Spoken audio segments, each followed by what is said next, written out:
Today on StampTV, I'm going to show you a fun card project featuring stamps from the new Winter Cheer StampTV kit. Let me show you the tools and products you need to make today's card project.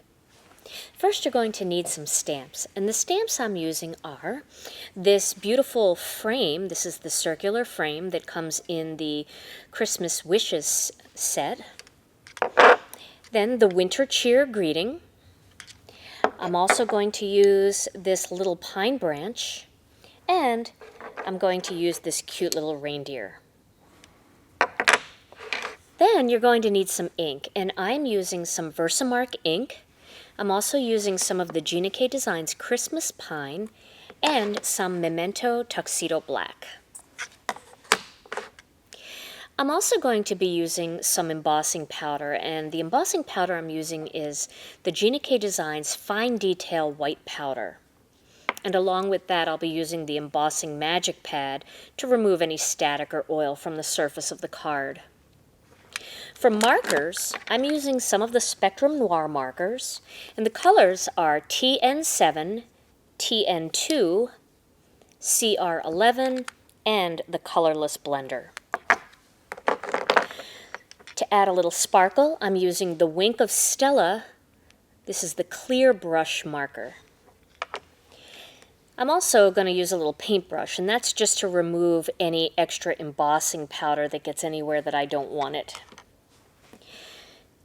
I'm going to be using some of the ruby red liquid pearls, and then some of our red gingham.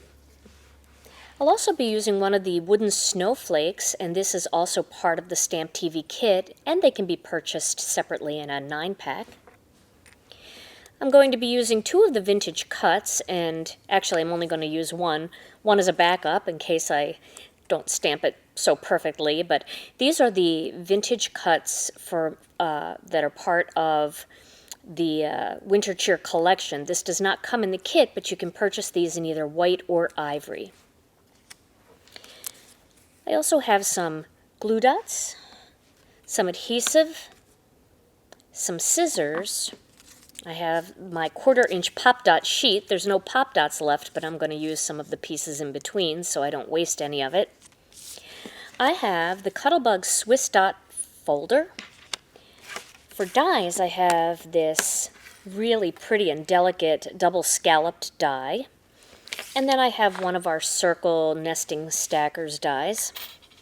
For cardstock, I'm using the Gina Designs Red Hot, some of our white, and then some of our Christmas Pine. And these colors all come in the StampTV kit as well. To begin, I'm going to use a piece of the Christmas Pine cardstock, and I'm also going to use the embossing magic pad to remove any of the static or oils that might be on the surface of the card. Then I'm going to use this circle frame that comes in the new StampTV kit, along with some VersaMark ink, and I'm going to ink that up really well. Now this is a very delicate stamp, but it sure embosses beautifully, especially when you're using a fine detail powder with it, which is what I'm going to use today. Just want to make sure I get enough ink on that.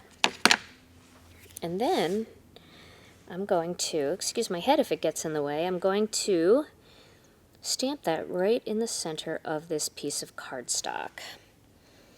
Put a little pressure all the way around because I want to make sure that the ink completely transfers from the stamp to the piece of cardstock. And if you have to, you can flip it over, well, if you want to, and you can just rub all along the stamp to make sure that you get good coverage. Okay, and so there is my image, and it might be a little hard to see on camera, but I think you can see that watermark that's left behind. Now I'm going to grab an extra piece of cardstock here that I've folded in half, a little scrap piece, and I'm going to pour the fine detail embossing powder all over the surface of that frame. Now what I use this little brush for is if there's any little pieces of embossing powder that want to stick, especially in the winter, it seems to happen more, everything's staticky. That allows me just to brush it off without worrying about my finger smearing any of the embossing powder that I need on there. So I'm going to replace this. And then I'm going to heat that with my heat tool.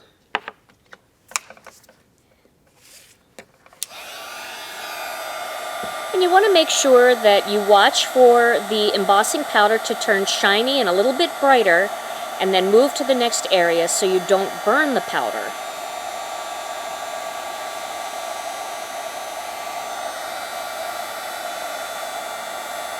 Okay, you can see how pretty that looks. Looks nice and bright. Okay. So now, my next step is going to be to cut out the center of that circle. And I'm going to do that using my Cuttlebug along with one of our circle stacking dies. These are our circles nesting dies. I'm going to start with an A and a B plate. And then I'm going to position that piece of cardstock on there and put my circle on there and make sure that it's centered right in the center there. I want to have a little bit of that Christmas pine edge showing. And if you feel more comfortable, you can get a real light tack tape and just tack it down. You can even use some washi tape to tack the die down so it doesn't move. And I'm going to cut that out. I like to keep these little centerpieces because I can use them for another card sometime, so I'll just put that aside. And you can see I've cut out the center of that frame. Okay, so while I have the Cuttlebug out, I'm going to grab a little piece of white cardstock and I'm going to cut out my border. And you can do this either by putting the cardstock down and then the die face down, or you can put the die face up and then the piece of cardstock on top. Sometimes I like to do that when you can see that my Cuttlebug plates are a little bit warped. So sometimes I like to reverse it like this and then flip my C plate upside down so it gets a little bit more pressure on the die. I think it's time for me to order some new Cuttlebug plates. All right, and so there I have my little border, and if it's hard to get it out, you can just take a little pair of scissors or something sharp like a craft pick, and you can just poke the holes on that side or just lift up a little edge and then it'll pull right off. And you can see how delicate that is, how nicely that cut out. Okay, so I'm going to put the A plate there, and then the B plate, and now I'm going to use my Cuttlebug folder because I want to add a little bit of texture to this frame panel. And I'm going to do that using the Swiss dot pattern. I want to line that up so it's nice and straight. It really bothers me when things that are in rows like this aren't straight, so I really have to take my time and make sure that it's straight. That looks good. Okay, and then the B plate on top when you're embossing. I think I put the wrong plate on the bottom. Let me put the B plate on the bottom. It's 2 B plates for embossing and a B and a C plate for cutting. Now you can see that you can emboss with an embossing folder right over heat embossed images. You can see how nice that looks. You have that nice Swiss dot background along with that beautiful frame all cut out. So now my next step is going to be to stamp this little reindeer, little deer, onto one of the white vintage cuts. And this vintage cut set is the Christmas Wishes vintage cuts. I'm going to ink that up with some Memento ink and stamp that right onto the vintage cut. For those of you who have a Cuttlebug, or if you have if you have a Silhouette or you have another type of cutting machine, we do offer free SVG files on our freebies page and also the Silhouette files, so you can go on there and download these and cut them out yourself. Okay, so now my next step is going to be to color this little guy in. And I'm going to start with the TN7 marker to color his or her little head and body. This is a real nice brown, very pretty. And it's funny, when you see the next color and you look at the lid, it's a little bit deceiving. It definitely looks a lot different when you color with it. So I had to kind of try a bunch of different things to get a color that I liked. But that's a really good color, and I wouldn't have expected it to color the way it looks on the lid. So give this guy a nice solid brown fur coat. It does have little eyelashes, so maybe it's a little girl.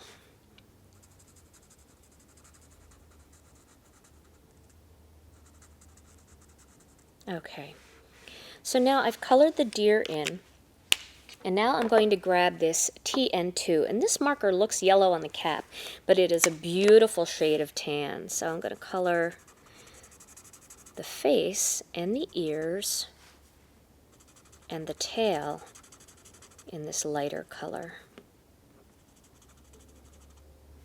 Okay.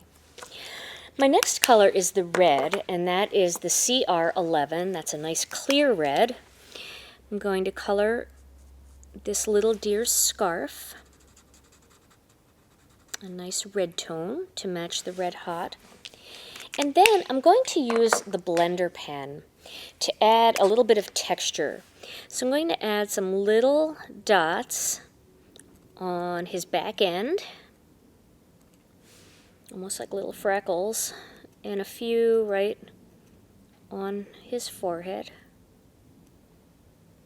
And you can go back and lighten those by giving it a second coat. You can see those coming up.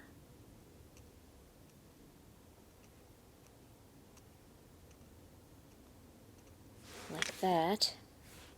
You can see that. And then my last step here is going to be to blend out his feet a little bit so that they actually look a little bit lighter, as if the fur is actually a little bit lighter on his feet. I'm going to do that again with the blender pen. Since there isn't actually a foot drawn on there, you can kind of make your own by blending up the bottom there. There we go. Now he's got some little feet. All right, so my next step then is to grab this piece of white cardstock, and I'm going to lay this piece on top just so I kind of have an idea of where the center of this frame is going to be. And I'm going to use the little pine branch, and I'm going to stamp one coming down this way, like that, and another one coming up this way. And then you can see when I put the frame on top, those little branches, it's almost like looking out the window at those little branches. All right. So now my next step is going to be to tack down this piece of cardstock onto the frame. And I'm going to do that using some of my 1/4-inch pop dot leftovers. So you can see I'm just cutting away parts of it so I have kind of a strip, and I'll put a little piece there. This is really the way to get your money's worth when it comes to pop dots. I'll have every little piece being used. And it's actually very easy to use them this way. All right. There we go. Now let me remove the other panel here. There's a little piece of a pop dot stuck in there.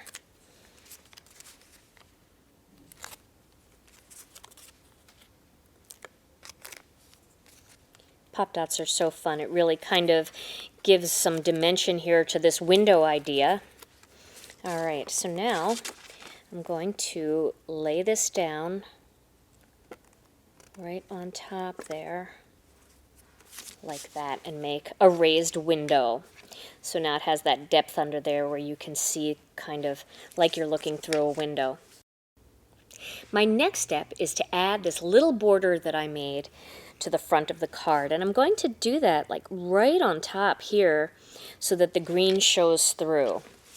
And I'm going to add a little bit of tape across the border, and then I'm going to try to center it so that there's the same amount of each piece left over on each side, like that.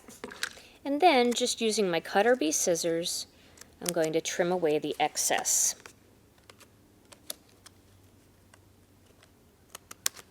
There we go. Okay, so now I have that pretty border on there. And I also want to add a little bit of ribbon right underneath. And I'm going to slide that under a bit because I want to make sure that I have enough room for my greeting down here at the bottom. And in fact, to really make sure I have enough room, I'm going to stamp that greeting first using some of the Christmas pine. Winter cheer right in the center. There we go. All right. And now, let me cut a little bit of this, and I'll add some tape to the front.